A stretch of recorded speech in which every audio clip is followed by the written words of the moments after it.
Good morning, everyone. Good morning. I'm Pastor Amy. I'm the interim senior minister, and I'm so happy to see all of you here this morning. It's a joy to look out and see your happy faces, or not happy, but I'm going to be happier once the mic is on. It's not Ryan's fault. It's not Ryan's fault. Don't be mad at Ryan. Please excuse us. There we go.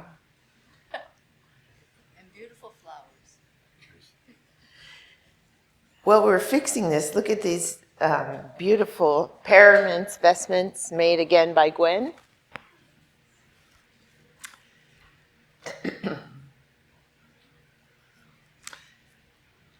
They're changed today because we're starting a new series today. It's called Back to Basics. You're going to hear a little bit more about it in worship, but I'm so glad you're here. Would you join me in standing, and we will call ourselves to worship.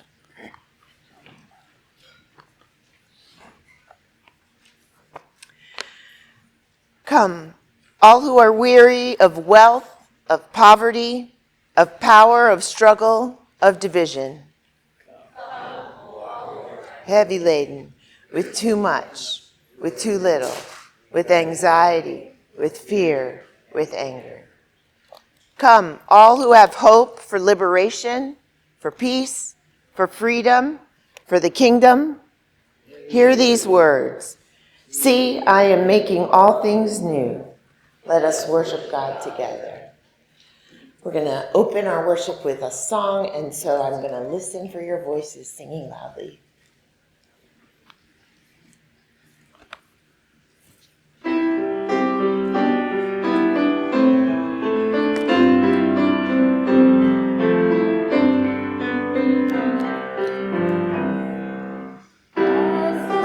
The deer panted for the water, so my soul is after thee.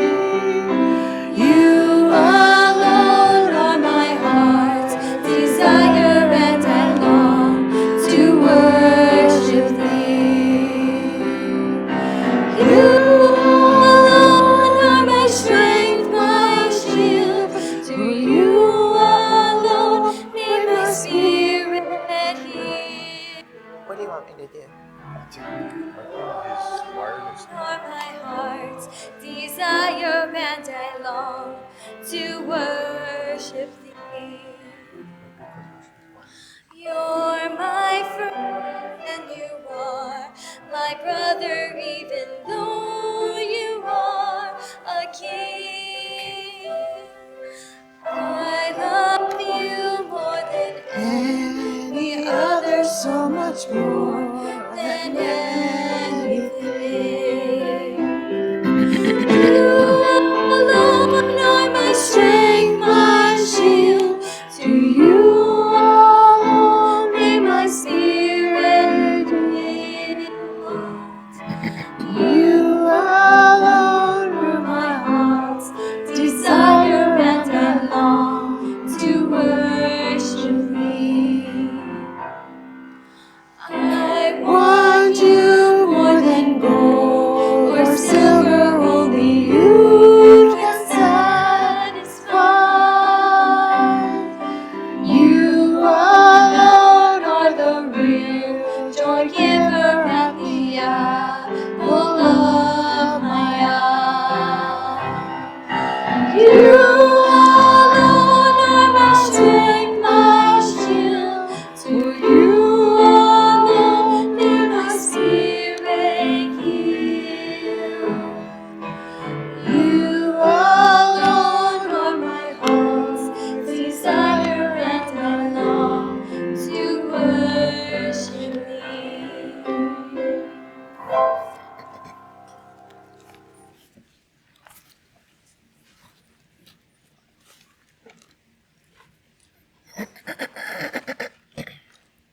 Good morning. Morning. It's always better to work from a script. Today's Hebrew lesson is from Psalm 145, verses 8 through 14. The Lord is gracious and merciful, slow to anger, and abounding in steadfast love.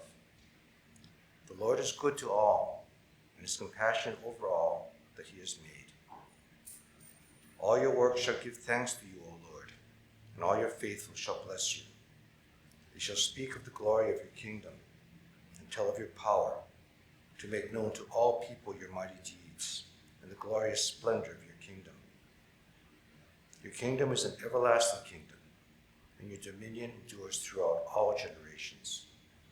The Lord is faithful in all his words and gracious in all his deeds. The Lord upholds all who are falling and raises up all who are bowed down.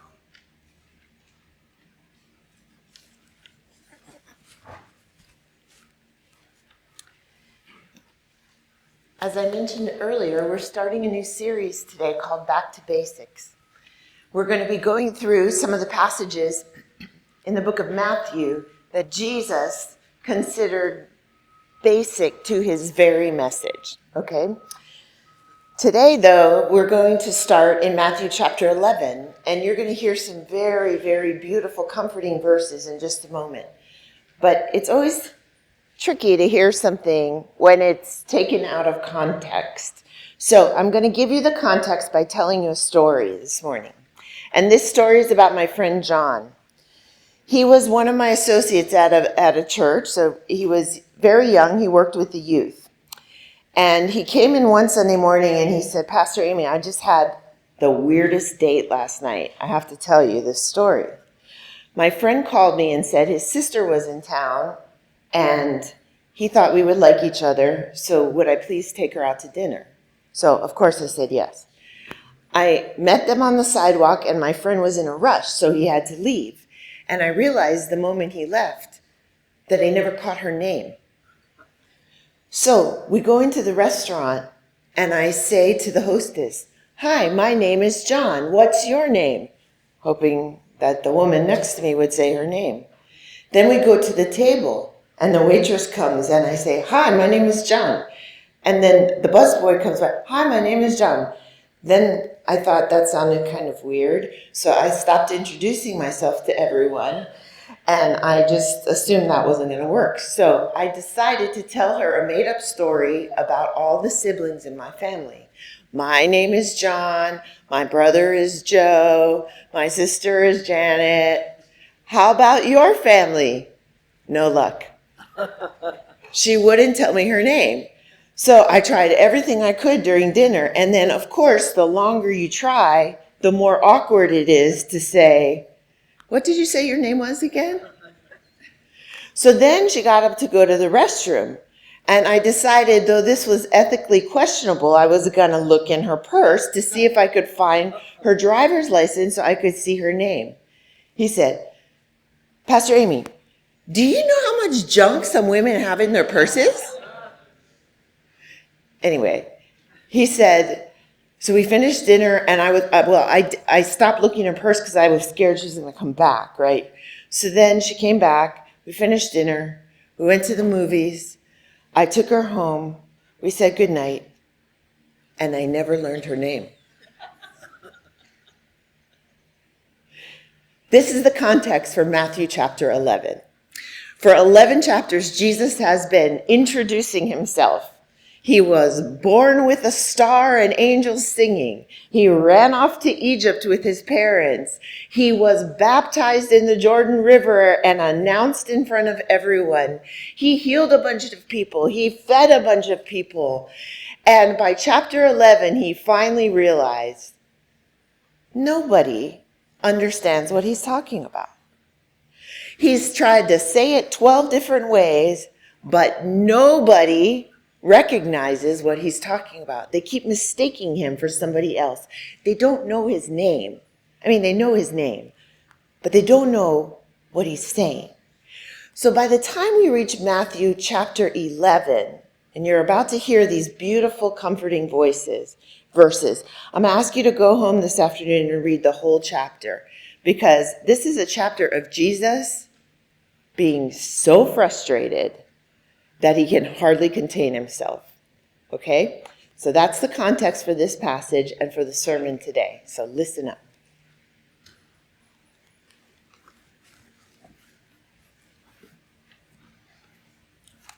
The The gospel lesson is from Matthew chapter 11, verses 25 through 30. At that time, Jesus said, I thank you, Father, Lord of heaven and earth, because you have hidden these things from the wise and intelligent and have revealed them to infants. Yes, Father, for such was your gracious will. All things have been handed over to me by my Father, and no one knows the Son except the Father, and no one knows the Father except the Son, and anyone to whom the Son chooses to reveal him. Come to me, all that are weary and are carrying heavy burdens, and I will give you rest. Take my yoke upon you and learn from me, for I am gentle and humble in heart, and you will find rest for your souls. For my yoke is easy, and my burden is light. Please stand if you are able for our next hymn cares chorus.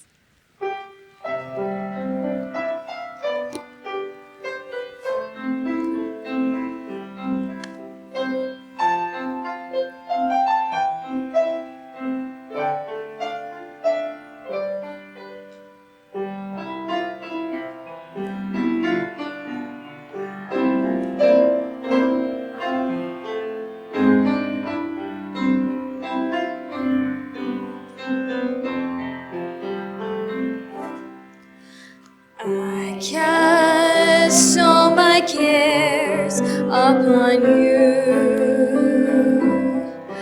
I lay all of my burdens down at your feet. And any time that I don't know what to do, I will cast all my cares upon you. I cast all my cares upon you. I lay all of my burdens down at your feet. And any time that I don't know what to do, I will cast all my cares upon you. I will cast all my cares upon you. Please be seated.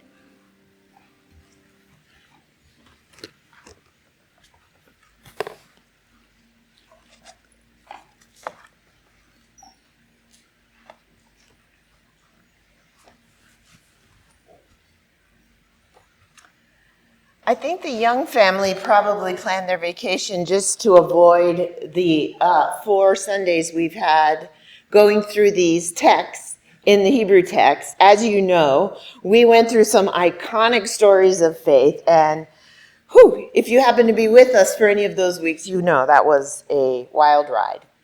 But today, as you heard, begins another 4 weeks where we're going to revisit some passages from the Gospel of Matthew. We're starting today, chapter 11, as you heard, and it's a little less than halfway through Matthew's Gospel.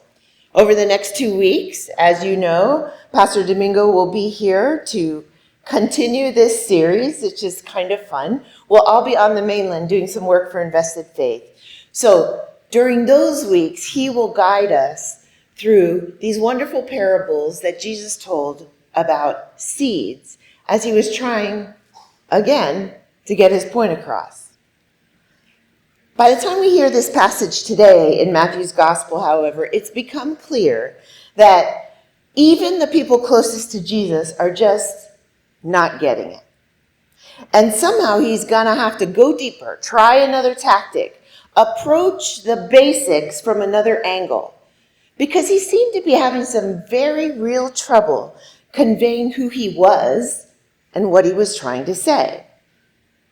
They did know his name, but beyond that, they were having a really hard time understanding who he was and what he was there to do. So let's recall. everything they've been together up until this point. Jesus' baptism by John in the Jordan River, which began Jesus' public ministry, Jesus' temptation in the wilderness, the calling of the first disciples, and then things started to really pick up speed. There were lame people being healed and lepers being made clean and the blind regaining their sight, and 3 whole chapters of what we know as the Sermon on the Mount, Jesus' magnum opus, like the condensing down of the essence of his message. None of that seemed to be working, though, because by the time we get to chapter 11, Jesus is about to pull his hair out. Most of the people around him couldn't see the forest for the trees. They were determined to turn Jesus into someone they really, really wanted him to be, like a winning political candidate. They were already strategizing about who was going to serve on his cabinet and how they were going to ride his coattails to stardom. Or at the very least, have a life that was more comfortable than the one they were living. We know this because at the very beginning of chapter 11, halfway through, after they'd seen everything, the disciples asked Jesus a question.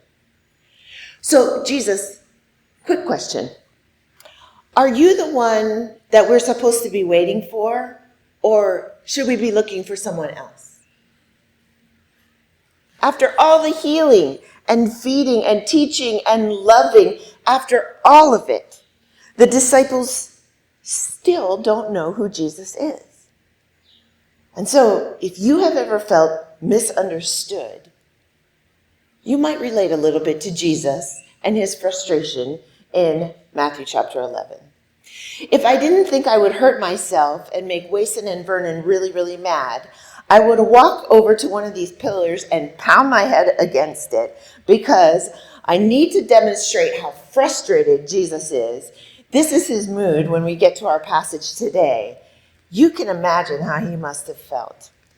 So I'm going to say again, take a few moments this afternoon, open your Bibles and read Matthew chapter 11. Read Jesus' response to the disciples' question, which they thought was reasonable and innocent, found in the verses just before what we heard from Paul today. Jesus' frustration is palpable, but I'll clean it up and paraphrase it for you here. Look around you, you knuckleheads.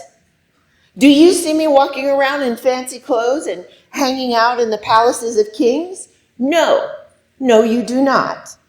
You see me here with you, healing lepers and talking about relief for those who are in despair.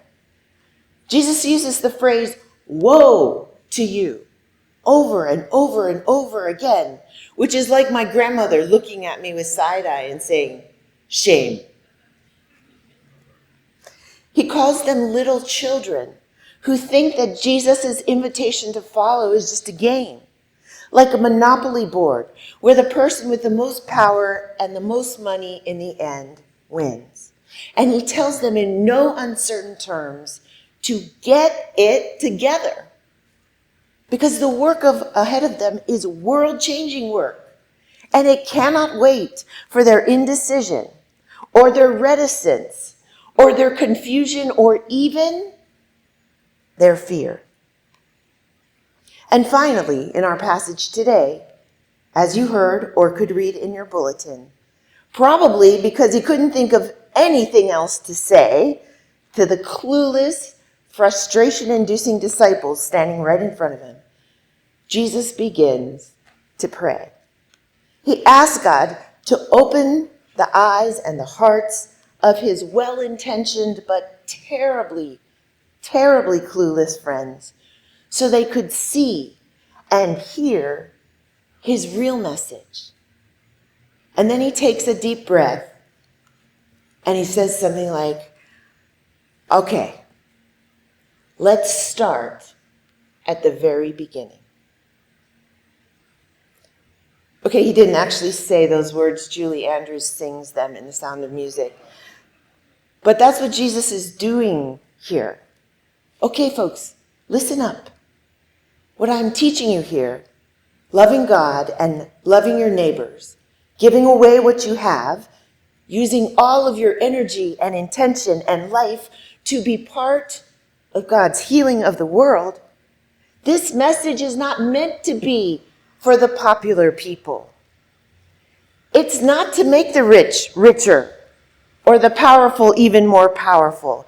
It is not for the Galileans. It is not for the Romans. It is not for the Americans. It is for anyone who labors and is heavy laden, weary, and burdened. In other words, Jesus' message is for everyone who struggles to live authentically in a world that teaches us to live with self-preservation, with the domination of other people, with the accumulation of money, and winning at everything. That's what it means to be a successful human being. This message is not for them. This message is for all of you who are weary and so desperately, deeply burdened by the doubt and fear and grief and pain of being human. It's for the Pharisee and the fisherman and the Galilean woman who is struggling to feed her children every day. It's for people who are extremely financially successful and achingly empty inside. It's for those of us whose relationships are strained or broken. It's for the sick and the suffering. It's for everyone who carries heavy burdens of doubt and grief and pain. In other words, this message is for people like me and for you. Come to me, all of you who are weary and burdened, and I will give you rest. I will show you how to live in the world with open instead of heavy hearts. I will help you set down the burdens that buckle your knees and kill your souls. I will help you lose yourselves and find something bigger and better. This very simple message of loving God and loving our neighbors with radical grace, I'm telling you, it will ease the pain of being human, and it will render your crippling burdens eventually, finally, light enough to carry. So let's start at the very beginning. Who is this message for? It's for you. It's for me. And it's for us, the church. And it's asking us to face our fear, to step out of our prejudices, to risk something big for something good. Jesus knew it was a radical departure from how they'd been living, but he gave his very life to make sure that the message got somehow all the way here, all the way to us. Living differently, we can do it. We can do it in our own lives, and we can do it together. Because Jesus reminds us, for all of you who are weary and burdened, lean back for a minute into love and forgiveness. Because when you do, you are leaning into God, whose way always leads us to life, not fear. I want to tell you a story about something that happened in the church where I was pastor in Washington, D.C. I think it was 2009 or 2010. And at that time, the political climate in our country and in the city, of course, was very, very intense. Inside the church, in particular, we were facing some serious issues of conflict, broken relationship, inability to understand each other, and it was all around the issue of immigration. We had been working very hard together to try to cultivate a diverse community, which is hard for us in Hawaii to understand because we're forced to live in diversity, but on the mainland, not so much. And in our city, we had the largest concentration of undocumented immigrants from El Salvador. We also had federal employees who were tasked with the enforcement of strident and often violent immigration laws, including routine detention, forced deportation, etc. And do you know that every Sunday morning at 11 a.m., these people sat next to each other in the pews at our church? But as issues around immigration enforcement and reform began to escalate, it was clear that the national tensions outside our walls were making their way into the life of our community. What could we do? There were breaches of relationship on the verge of happening. There were failure of programs we had worked so hard to build, and the very health and life of our community was on the line. What was right? The law, obviously. Yes? Who had the power? ICE did, of course, right? It was like those disciples asking questions like, is this gospel really the message you meant to teach us? Or should we be looking for something else? We were confused. With some prayer and thought, we had a very wise group of deacons in our church who began organizing small conversations around town. They were house meetings that met all over the city with 8 to 10 different kinds of people from diverse backgrounds who would agree to come to dinner and to hear each other's stories. Just one evening, just a small group of people. And the house meeting that I attended was an experience I will never forget in my whole life. About 8 people were there, including a few single folks, me, my kids, one gay man who was there with his partner, who worked at a very high level at immigration and customs enforcement, and a family of 4 undocumented immigrants from El Salvador. I didn't know what to think when I walked in that night, and any of you who are leaders will know it makes you really nervous to walk into a room and not be in charge, because you like the illusion of control.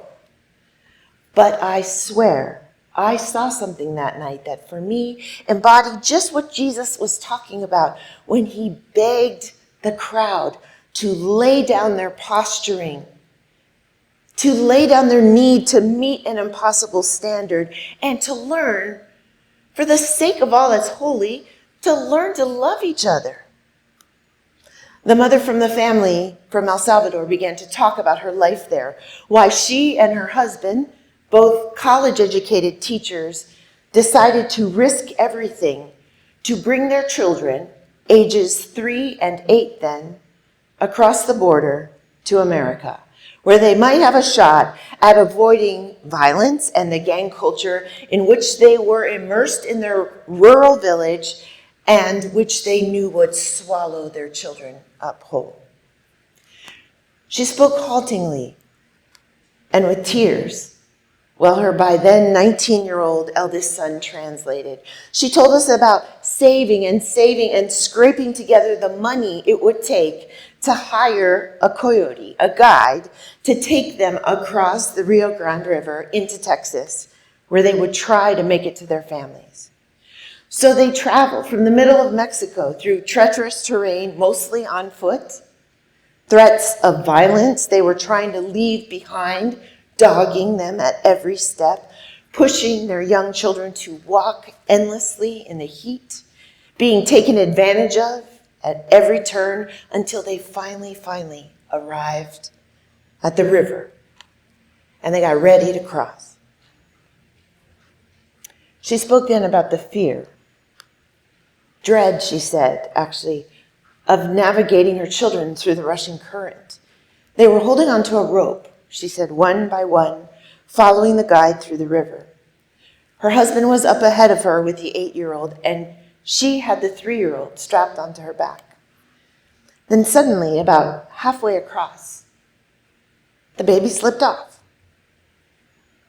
Her baby slipped off, and the current caught him and pulled him away out of her grasp under the rushing water. By this time in her story, everybody in the room was silent. Her son, who was translating, could only speak in a halting whisper. Diving under the water, she managed just barely to grab the pants leg of her baby and desperately, with all her strength, pull him back to her. And together they came up out of the water, gasping, the baby crying, the current pulling them away from the rest of their family.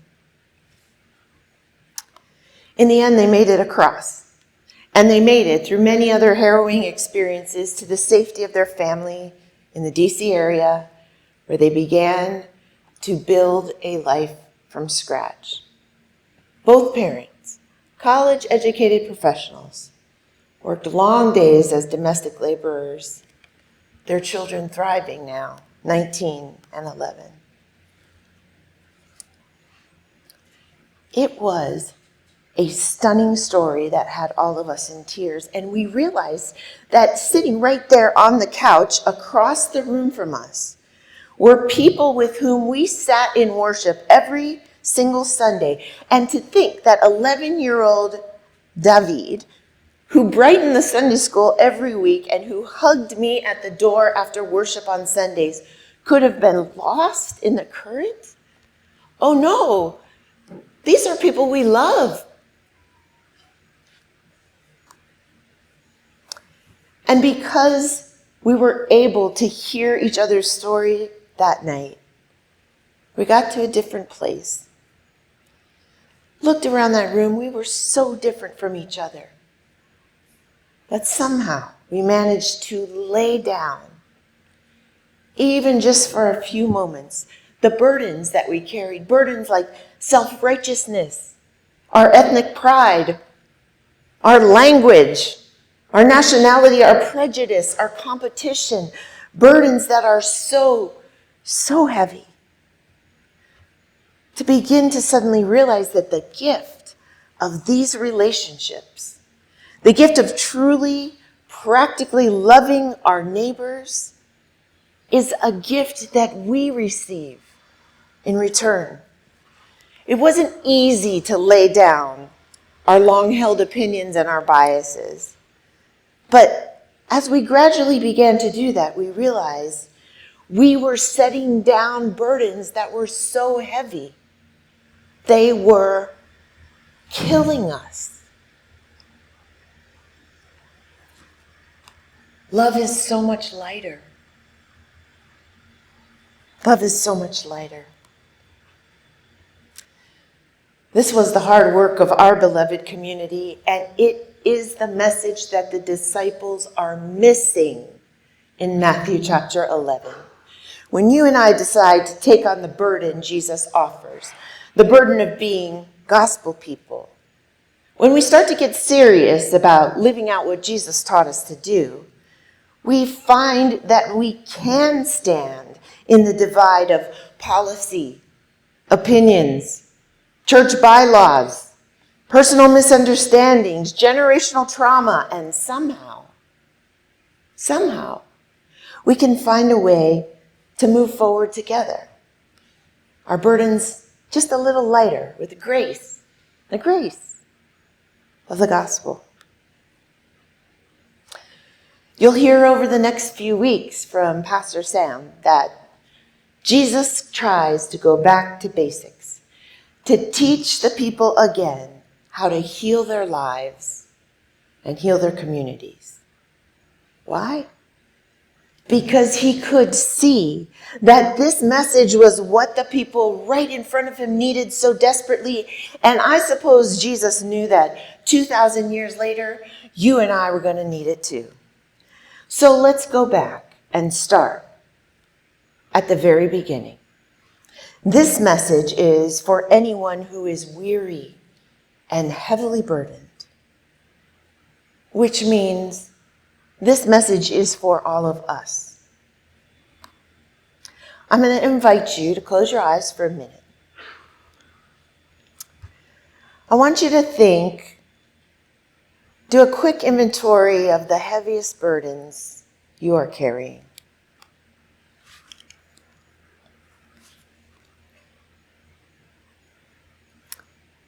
Now, put them down. Maybe just shrug them off all at once or lay them down one by one. Lean back against the pew and feel the stable presence of God. Feel the relief in your shoulders and the lightness in your heart. You don't have to carry these anymore because the alternative, the radical gospel love of Jesus, is what you're going to pick up next. It's like a soft blanket that you wrap around you. You settle back into its safety and comfort and peace. And you release, maybe for the first time ever, those burdens. Because taking up the message of Jesus and living it is, as he kept trying to tell us, rest and peace and life. Amen.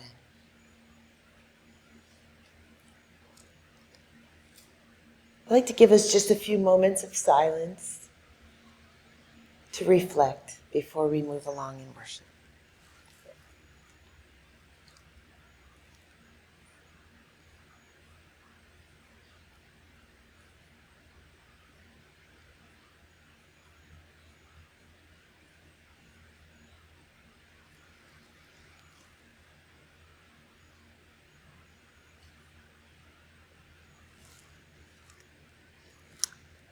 Amen.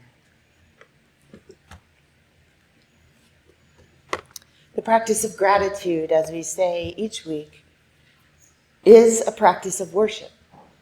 Gratitude is a spiritual practice. It allows us to physically demonstrate what we know to be true, that all the things we hold so closely will never keep us safe, will never prevent us from pain, will never keep us from fear. How grateful we are to be able to offer what we have and who we are to this amazing message that Jesus was trying so hard to get through. Come to me, all of you who are weary and heavy burdened, and I will give you rest. Let us give.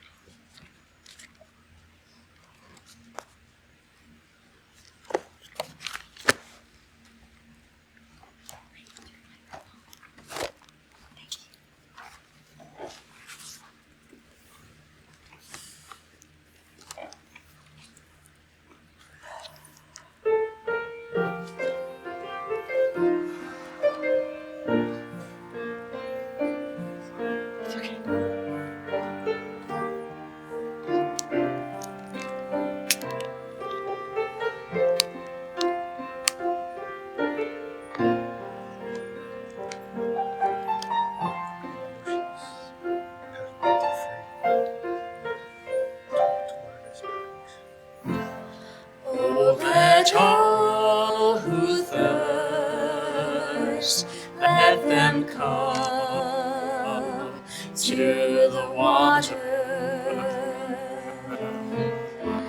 And let all who have nothing, let them come to the Lord. Without money, without price, why should you pay the price? except for the Lord.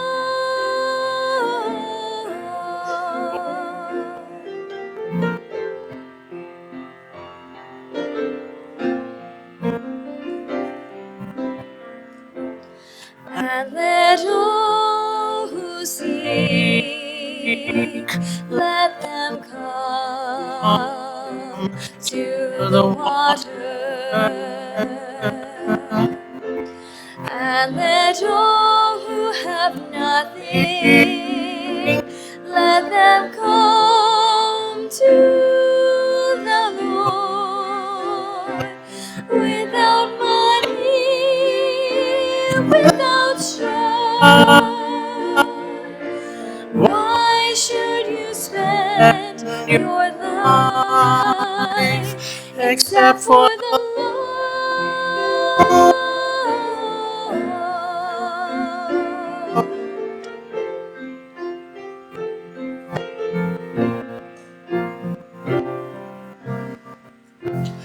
And let all who toil, let them come to the water. And let all who are weary, let them come to the Lord.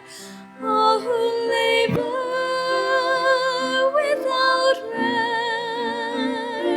rest, how can your soul find rest except for the Lord?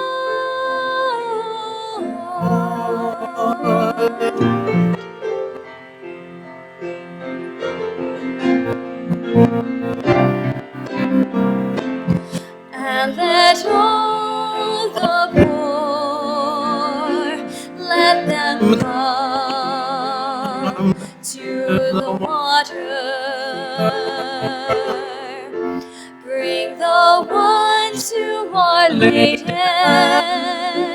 bring them all to the Lord. Bring the children without might. Easy the load and light. Come to the Lord.